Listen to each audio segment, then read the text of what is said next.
Hi everyone, welcome to another Cooking with the Witchard Stovall Public Library. I'm Miss Ann, the Children's Librarian, and today we're going to be making something with Splenda.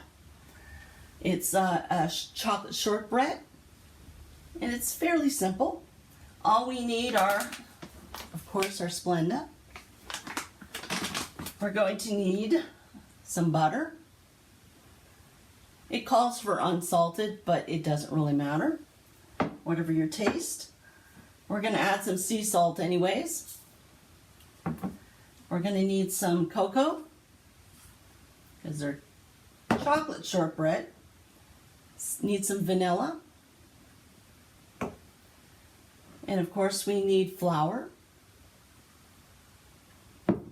And then regular sugar, 1/4 cup worth. And then our Splenda is 1/2 cup. And that's all we need, plus a bowl to mix it in. And then once it's mixed, it's going to come out like a dough. And we are going to put it on a cookie sheet. And the cookie sheet is going to be lined with parchment. And that'll help you get it up afterwards as well. Okay, so I'm going to mix that up, get it onto our pan, and let you see what it looks like then. So the shortbread is out of the oven. It took 25 minutes to cook, 10 minutes in the oven, and then I turned them and cooked them for another 15. And as soon as you bring them out of the oven, slice them. They're going to be soft, and you're going to think, these are not done. These are not shortbread. They are.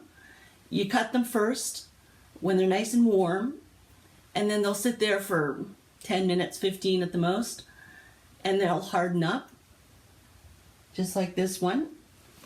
You can cut them either rectangle, squares, doesn't matter. And they are really, really shortbread. Okay, so you'll need a glass of milk with them, but they're good.